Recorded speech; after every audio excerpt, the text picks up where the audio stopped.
Welcome to Study Session 6, Egyptian Response to British Occupation. Introduction. In this session, you will learn about the factors that made the British to be interested in the occupation of Egypt, the joint finance of the construction of the Suez Canal by both Britain and France, and the reactions of the Egyptians to the British occupation of their territories. Prominent of these factors are the strategic importance of Suez Canal in Egypt to British Empire in the Orient and the financial bankruptcy of Egyptian government of the period. Learning outcomes. When you have studied this session, you should be able to 1. Explain why the British occupied Egypt in 1882. 2. Discuss how the British occupied Egypt. 3. Describe how Egyptians reacted to the British occupation of their country. Prelude to British occupation of Egypt. British interest in Egypt dated back to the end of the 18th century, when the French conquered and occupied the country. Although the British were not prepared to occupy the country themselves, they did not want other Europeans to occupy it. The reason being that any other European power occupying Egypt was likely to use it as a springboard to attack and conquer British colonies in India. Indeed, Napoleon, the ruler of France at this period, was nursing the idea of spreading his conquests to India. The British acted swiftly in 1801 by forcing the French out of Egypt. Since this time, British interest in Egypt started to grow, and with it was their desire to reduce the French influence there. Strategic importance of the Suez Canal. What sharpened the British interest in Egypt and made the country more important to them was the strategic value of the Suez Canal cut by the French in 1869. The canal became the shortest route between Europe and India. It became more economical for the British to pass through the canal to their colonies in India, the Far East, and Australia than through the Cape route. It therefore became an important route through which British troops could swiftly be deployed to protect the British interest in the East. Egypt's financial bankruptcy. Thus, in 1875, the British brought the Egyptians' share of the canal. Khedive Ismail, the ruler of Egypt, had been persuaded to sell the shares in order to pay interest on the loans which Egypt had taken from European bankers to finance its program of modernization. The financial situation of Egypt was another factor that made the British become more involved in Egyptian internal affairs. Egypt had accumulated huge debts from European powers, particularly Britain and France, which it could not pay. In 1876, the British government became so worried about the Egypt's financial predicament that it sent Stephen Cabs, a financial expert, to investigate and report on the financial situation in the country. In 1878, both the British and French further intruded in Egyptian domestic affairs by persuading the Khedive to hand over the financial management of his country to Wilson and Blechner's, two financial agents appointed by Britain and France respectively. This joint control of Egyptian affairs by foreigners amounted to Egyptians' loss of economic independence. Egyptians found the financial arrangement unbearable because it threatened the sovereignty of their country, particularly as the influence of the British and the French had been so great that they had induced the Sultan of Turkey, Egypt's suzerain, to depose their Khedive. The succeeding Khedive, Khedive Tawfiq, became a puppet to the two European powers. Under Urabi Pasha, the Egyptian army, which was the most vocal among the segments of Egyptian society to condemn the foreign involvement in Egyptian affairs, agitated not only against the Khedive but also against all those of Turkish descent who managed the country so badly to allow it to be controlled by foreigners. Anti-foreigner agitators and the British occupation of Egypt.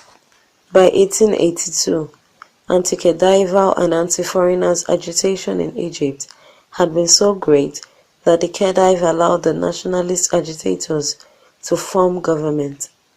The British and the French became apprehensive of this development. They feared the Egyptian government under the nationalist agitators who declared Egypt as a republic and refused foreign debt owned by the Khedival government. They consequently pressurized the new government under Urabi and his lieutenants to resign.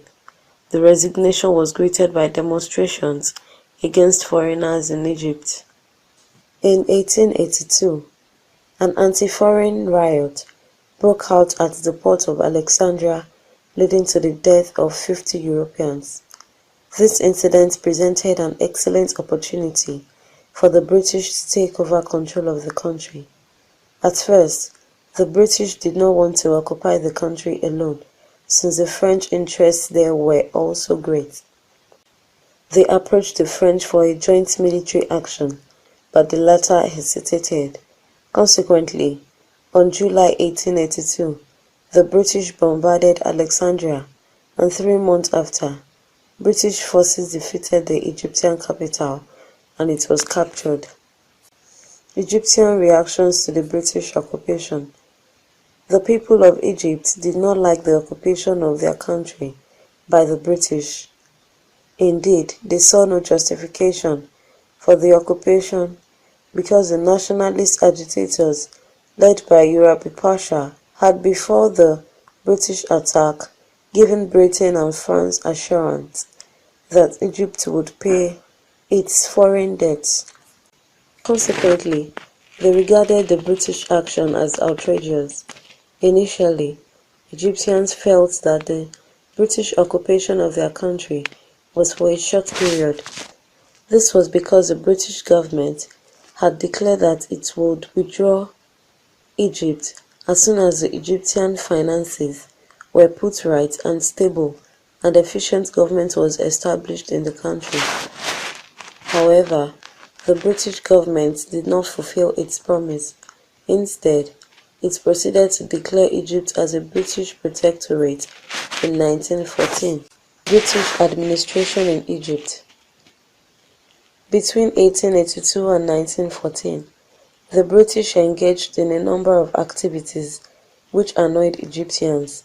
They ruled the country through the Khedive, whom Egyptians regarded as a symbol of tyranny and oppression.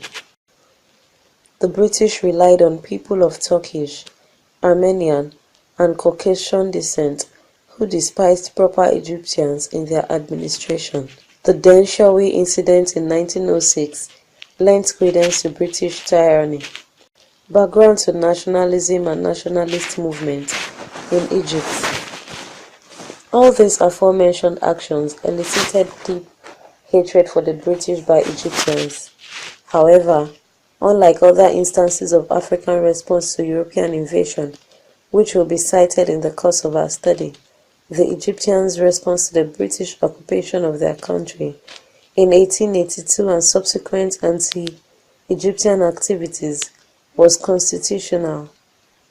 That is, they did not resort to the use of arms after 1882. Before the British occupation, there had grown in Egypt a group of people who had agitated for reforms in the administration of their country. They had criticized the Khedive's authoritarian rule. These people were referred to as nationalists. They wanted the Khedive to rule constitutionally through them. They favored gradual British withdrawal from Egypt. They formed the Umar Party and ventilated their grievances through Moya, their newspaper. The other group was radical in its demand. Its members consisted of doctors, lawyers, teachers, and junior government officials of peasant origin. They hated the British. They were led by Mustafa Kamil and Saad Zaghloul. The anti-British feelings of this radical group were fired by the British occupation. They formed Nationalist Party. Their leaders disseminated anti-British propaganda in French journals and through their party's newspaper, Al-Liwa and Al-Alam. The Nationalist Party denounced the British occupation and asked the British to withdraw from Egypt.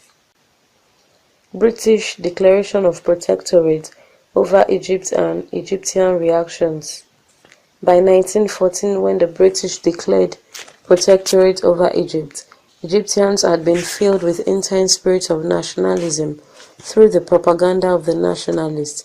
The sufferings of the Egyptians during the First World War made them readily condemn the British. The radical nationalists embarked on education of the masses against the British rule.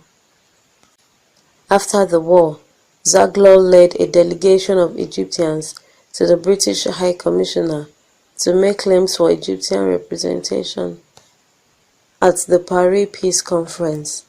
Egyptian claims were rejected by the British and Zaghloul and other leaders were deported.